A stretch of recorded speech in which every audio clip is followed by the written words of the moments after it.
मुहूर्तासाठी एक सेकंद मी फक्त चोरणार आहे. डोळ्या पुढे उभ्या जिजाऊ राहू द्या, मला तुमच्यामध्ये सावित्री रमाई पाहू द्या. विविध योजनांमधून ज्यांनी ही तळमळ दाखवली असे महाराष्ट्राचे लाडके मुख्यमंत्री नामदार एकनाथजी शिंदे साहेब 50,000च्या वर आपल्या भगिनींशी संवाद साधत आहे. जोरदार टाळ्यांनी स्वागत करूया.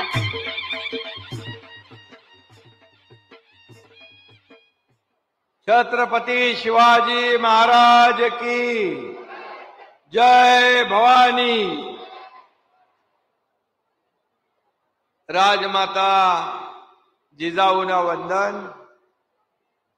आणि पिठलं भाकरीच्या साध्या नैवेद्यावर भक्तांना प्रसन्न होणाऱ्या आणि गण गण गणात बोते असा घोष करणाऱ्या श्री गजानन महाराजांना देखील माझा नमस्कार. बुलढाण्यामध्ये आलं की आपल्या घरी आल्यासारखं वाटतं. बुलढाण्यातल्या माझ्या लाडक्या बहिणींचा महासागर आज इथं उसळलाय. या उत्साहाचा आनंदाचा महासागर तोच आनंद तुमच्या चेहऱ्यावर देखील आम्हाला तिघांनाही येताना दिसला. आजच्या या मुख्यमंत्री माझी लाडकी बहीण योजना या कार्यक्रमाला उपस्थित आपले लोकप्रिय उपमुख्यमंत्री देवेंद्र फडणवीसजी, आपल्या दुसऱ्या आदरणीय उपमुख्यमंत्री अजितदादा, केंद्रीय मंत्री प्रताप जाधव, व्यासपीठावरील सर्व खासदार, आमदार, लोकप्रतिनिधी आणि या विभागाचे लोकप्रिय आणि ज्यांनी 18 ते 20 महापुरुषांचे आज पुतळे उभारले ते लोकप्रिय आमदार संजय गायकवाड, त्यांचे सर्व सहकारी आणि मोठ्या संख्येने उपस्थित असलेल्या माझ्या लाडक्या बहिणी, माझे लाडके भाऊ. मी येताना बघितलं पुतळ्यांच्या उद्घाटनामध्ये छत्रपती शिवाजी महाराज, छत्रपती संभाजी महाराज, परमपूज्य डॉक्टर बाबासाहेब आंबेडकर, शाहू महाराज, संत गाडगे महाराज असे अनेक थोर महापुरुषांचे पुतळे होते. आणि एवढी गर्दी त्या कार्यक्रमामध्ये लाडक्या भावांची, बहिणींची, सगळ्यांची होती. संजयला म्हणालो, अरे बाबा, तो जो आपला लाडक्या बहिणींचा कार्यक्रम आहे तिथले सगळे लोक इकडे आले तर तिकडे कोण आहे?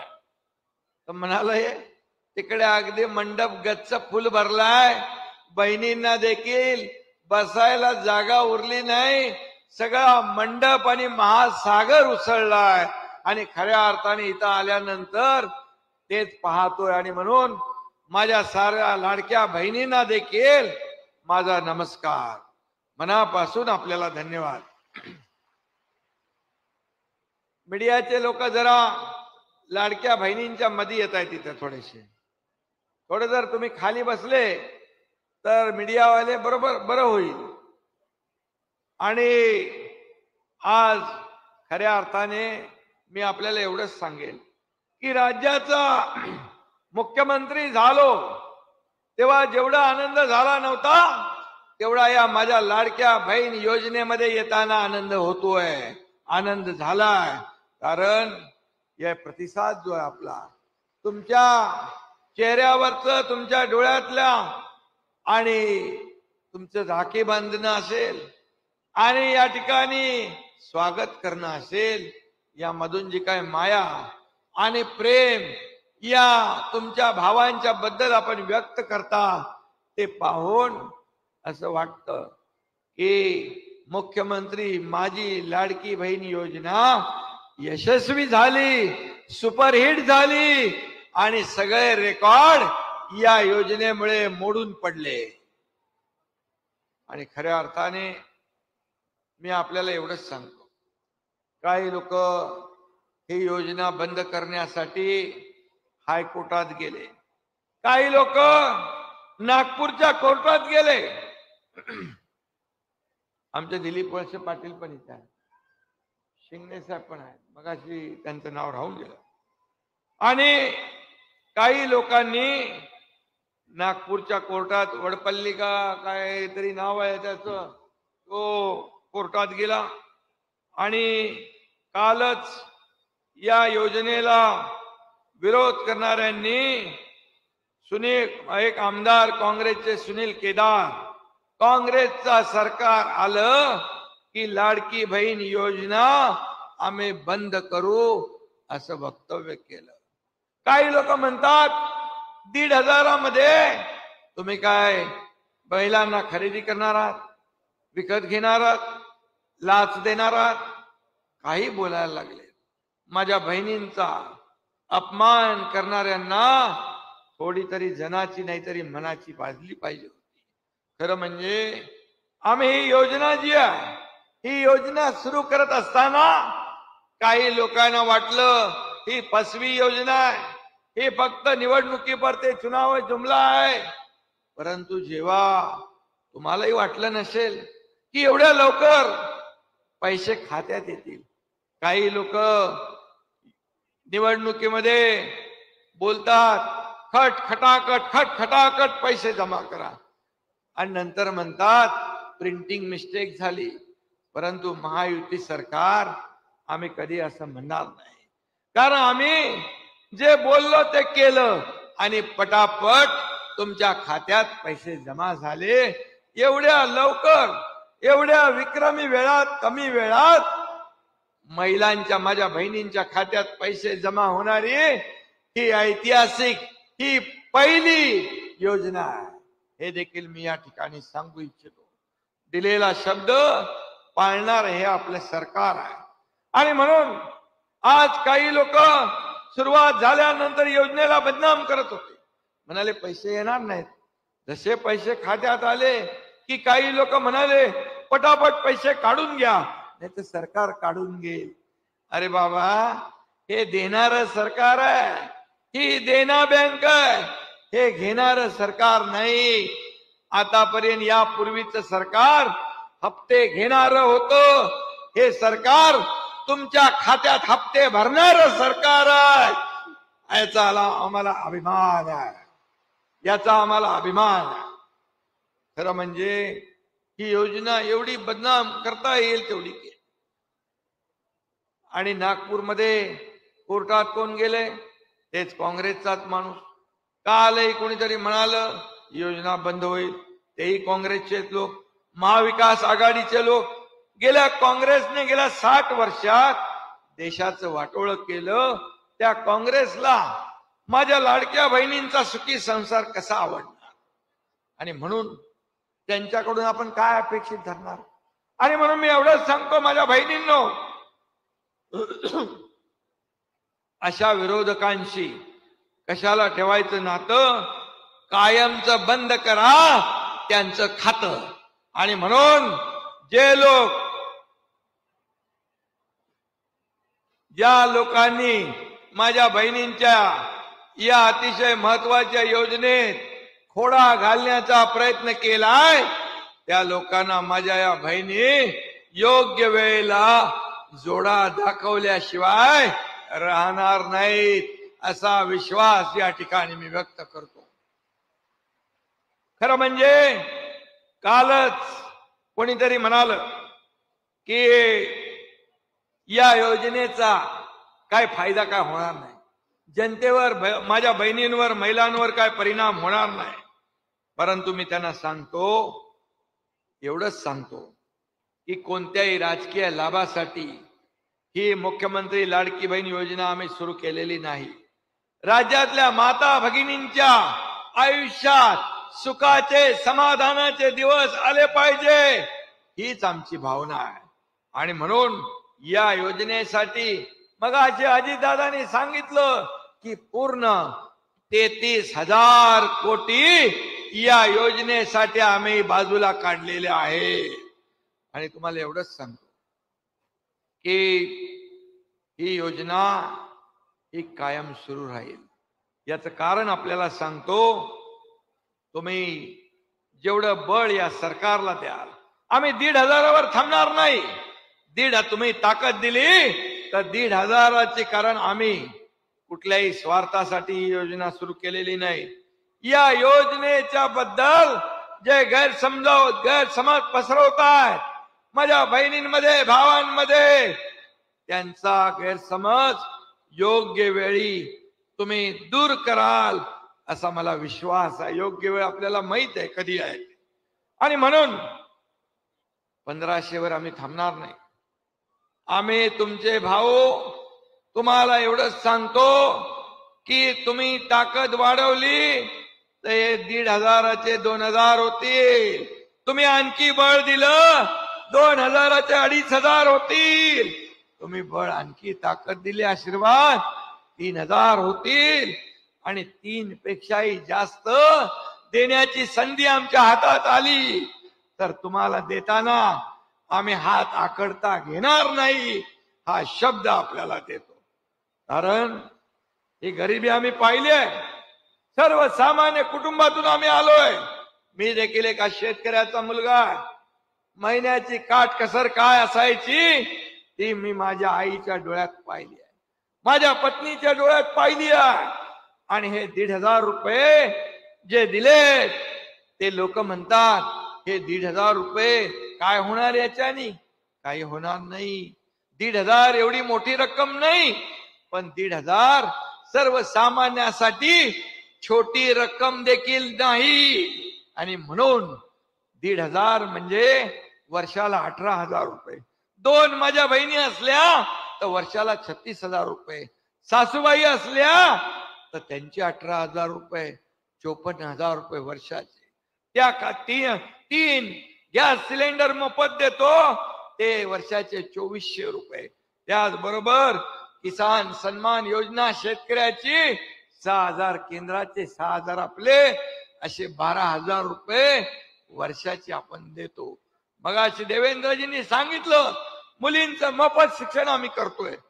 आणि ज्याला डॉक्टर व्हायचंय, इंजिनियर व्हायचंय, वकील व्हायचंय, या राज्यामध्ये त्या मुलीला उच्च शिक्षण घेता येईल.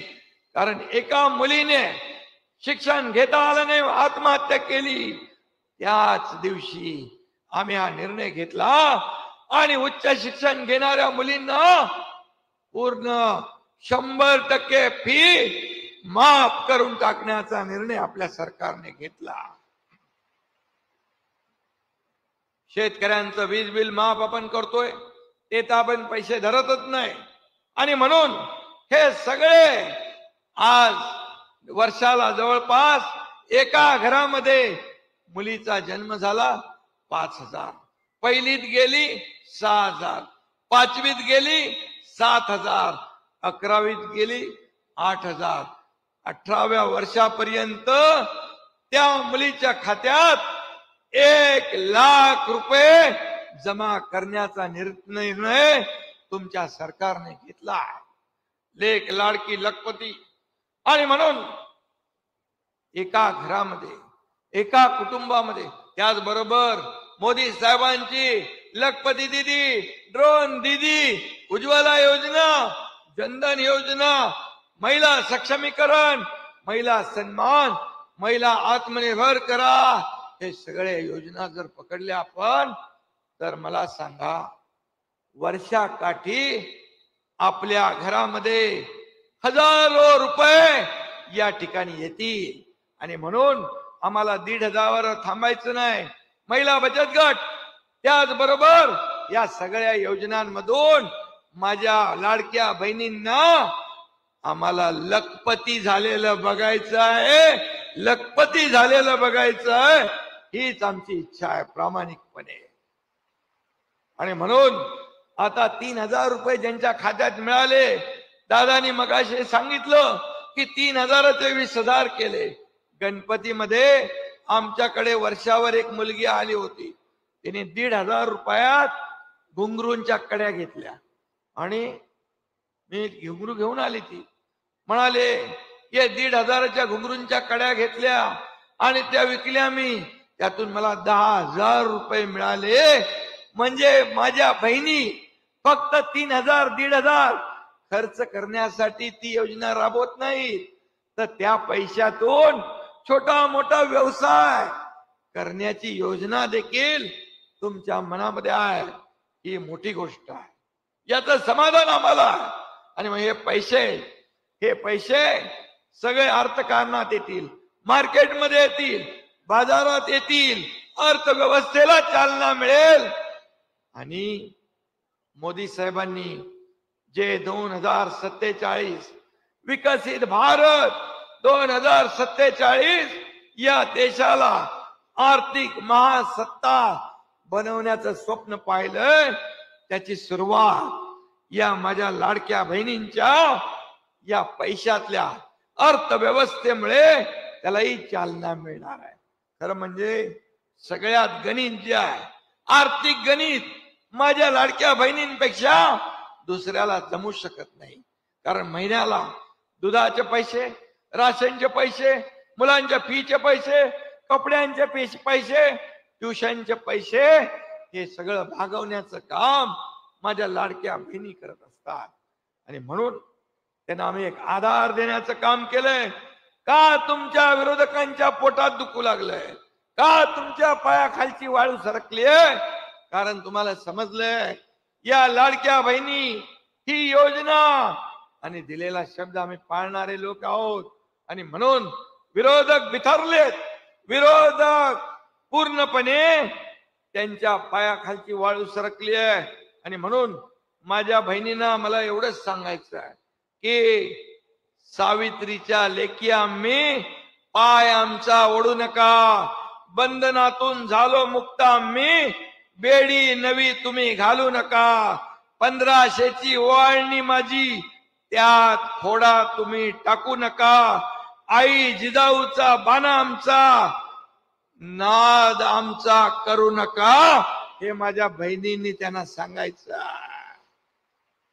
आणि म्हणून स्त्री शक्ती ही जगदंबा, ही दुर्गा, ही काली माता, ही किती रूप आहे.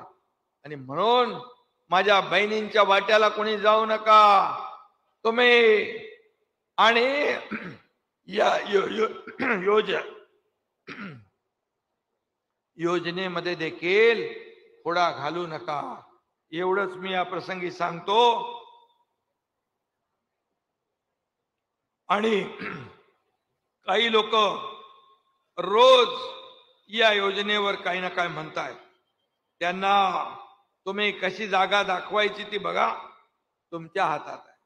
आणि म्हणून काही लोक म्हणाले की हे उद्योग पळाले, ते उद्योग पळाले. मगाशी अजितदादांनी सांगितलं, सेमी कंडक्टर चिप जे आहे त्याचं उद्घाटन केलं आम्ही. आज या राज्यामध्ये मोठ्या प्रमाणावर उद्योग येतात. या ठिकाणी पायाभूत सुविधा, रोड, रस्ते आपण करतोय. इकडे कल्याणकारी योजनाही करतोय. माझ्या लाडक्या भावांसाठी देखील आम्ही योजना केली. मुख्यमंत्री युवा प्रशिक्षण योजना 10,000 पर्यंत महिन्याला त्यांना स्टायफंड मिळतोय, प्रशिक्षण भत्ता. देशातलं पहिलं राज्य आहे माझ्या बहिणींना भावांनो की अशा प्रकारची योजना राबवणार हे देशातलं पहिलं राज्य आहे. आणि म्हणून मी आपल्याला एवढंच सांगेन की आज आपल्याला वेळ बराच झालाय आणि आम्ही जे बोलतो ते करतो आणि जे होणार आहे तेच बोलतो. जे होणार नाही, जे कागदावर राहील ते आम्ही बोलणार नाही. आणि म्हणून गेल्या 2 वर्षात, 2.25 वर्षात एवढी कामं, एवढ्या योजना करणार हे पहिलं सरकार आहे, महायुतीचं सरकार आहे. कारण आमच्याकडे आम्हाला स्वतः वैयक्तिक स्वार्थ नाही. आम्हाला काय मिळालं यापेक्षा आम्ही जनतेला काय दिलं हे आमच्या दृष्टीने महत्वाचं आहे. आणि आम्ही ही योजना मतांसाठी नाही, या माझ्या बहिणींची पत वाढवण्यासाठी आम्ही ही योजना केलेली आहे. आणि म्हणूनच मी आपल्याला एवढं सांगेन की आपली बचत गट सक्षम योजना असेल त्याला जी काय जोड द्यायची ती आम्ही देऊ. लखपती दीदी योजना जी केंद्राची आहे ती आपल्याकडे लाभार्थी खूप आहे, त्या माध्यमातून आपल्याला न्याय देऊ. मुख्यमंत्री युवा कार्य प्रशिक्षण योजनेचं मी आपल्याला सांगितलं. आणि त्याचबरोबर या ठिकाणी जसं मुख्यमंत्री माझी लाडकी बहीण योजना आहे, तसंच मुख्यमंत्री माझी सुरक्षित बहीण योजना देखील आमची आहे. ज्या लोकांनी माझ्या मुली बाळींची, माझ्या बहिणींची पंगा घेण्याचं काम केलं, कुठे अन्याय अत्याचार करण्याचं काम केलं, तर त्या नराधमाला फाशीची शिक्षा दिल्याशिवाय हे सरकार स्वस्थ बसणार नाही. आणि त्याच्यासाठी देखील जे काय करायचं ते सरकार करतंय. आणि म्हणून सगळ्या बाजूने चौफेर विकास होतोय, सगळ्या बाजूने हा विकास होतोय. आज पण बघा, इथे जिल्हाधिकारी कार्यालय ते नवीन भूसंपादन पुनर्वसन कार्यालय सुरू केलं, जिल्हा पोलीस अधीक्षक कार्यालय झालं, पोलीस वसाहतीचं लोकार्पण झालं, स्वर्गीय भाऊसाहेब फुंडकर शासकीय कृषी महाविद्यालयाचं भूमिपूजन झालं. आणि संजय गायकवाडला मी धन्यवाद देतो की त्याने आज या ठिकाणी महापुरुषांचे पुतळे बसवले. आज त्यांची प्रेरणा मिळेल. हे पहिलं शहर आहे की एवढ्या मोठ्या प्रमाणावर महापुरुषांच्या प्रतिमा इथे उभ्या झाल्या. त्यांच्या समोर नतमस्तक होण्याची संधी तुम्हाला आम्हाला मिळणार आहे. तिथून ऊर्जा प्रेरणा मिळणार आहे. आणि खऱ्या अर्थाने संजय गायकवाड यांचं मी मनापासून अभिनंदन करतो. एक चांगली संकल्पना घेऊन तुम्ही हा प्रकल्प राबवताय. आणि म्हणून मी एवढंच सांगेन की आपल्याला जसं मगाशी अजितदादा म्हणाले, लोकसभेमध्ये फेक नरेटिव्ह पसरवून लोकांची मतं फसवून घेतली, घाबरवून मतं घेतली. पण माणूस एकदाच फसतो, पुन्हा पुन्हा फसत नाही. खरं म्हणजे संविधान बदलणार, आरक्षण जाणार, अशा खोट्या अफवा पसरवल्या. पण मी तुम्हाला सांगतो की संविधान हे बाबासाहेबांनी लिहिले आहे, घटना बाबासाहेबांनी लिहिली आहे.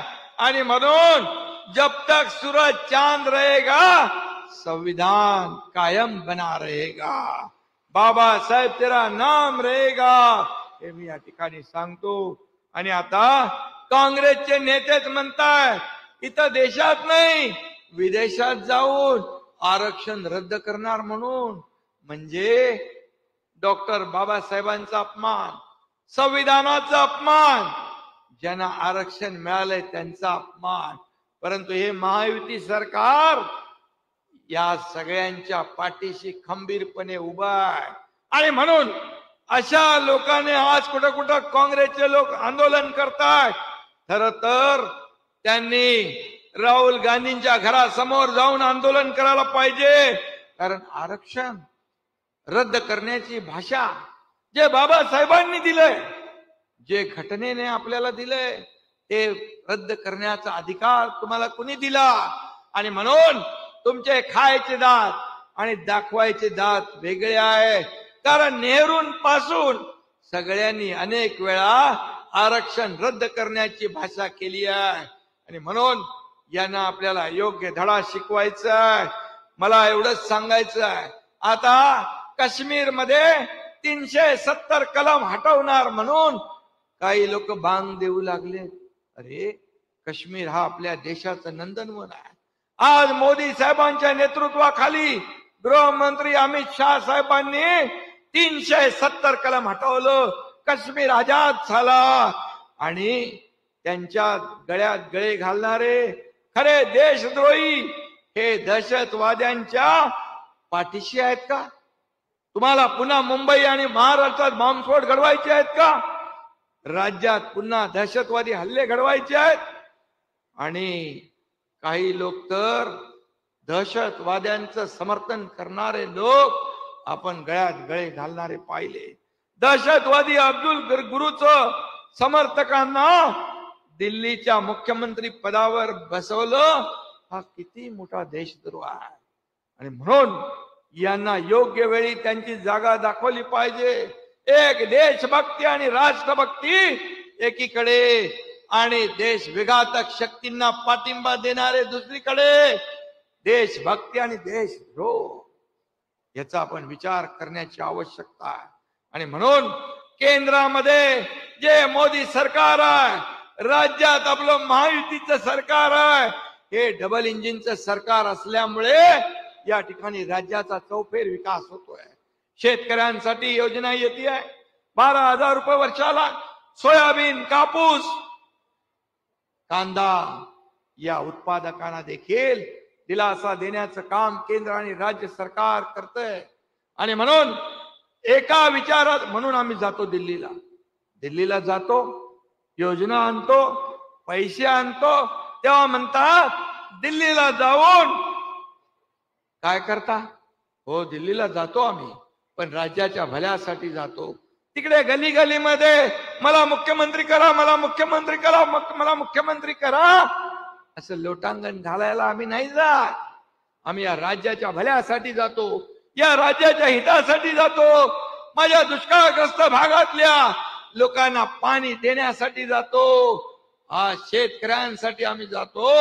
आणि म्हणून माझ्या बहिणी आणि भावांनो, तुम्हाला माझी एवढीच विनंती आहे, राज्य आणि केंद्रात जेव्हा समविचारी एका विचाराचं सरकार असतं, त्या राज्याची भरभराट होते, ते राज्य वेगाने पुढे जातं.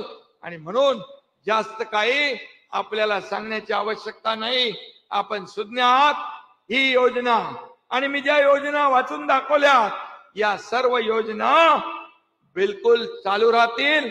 एकही योजना बंद पडणार नाही. हा, मुख्यमंत्री म्हणून माझे दोन्ही उपमुख्यमंत्री यांच्या वतीने मी शब्द आपल्याला देतो, कुणी काही चिंता करण्याची आवश्यकता नाही.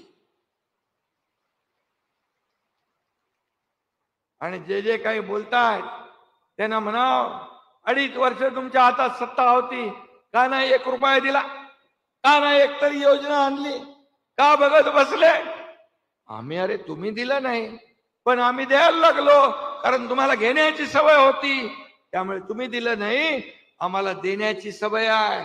सर्वसामान्य माणसाच्या जीवनात आनंद आला पाहिजे, सुख आणि समृद्धी आली पाहिजे, म्हणून आम्ही काम करतोय.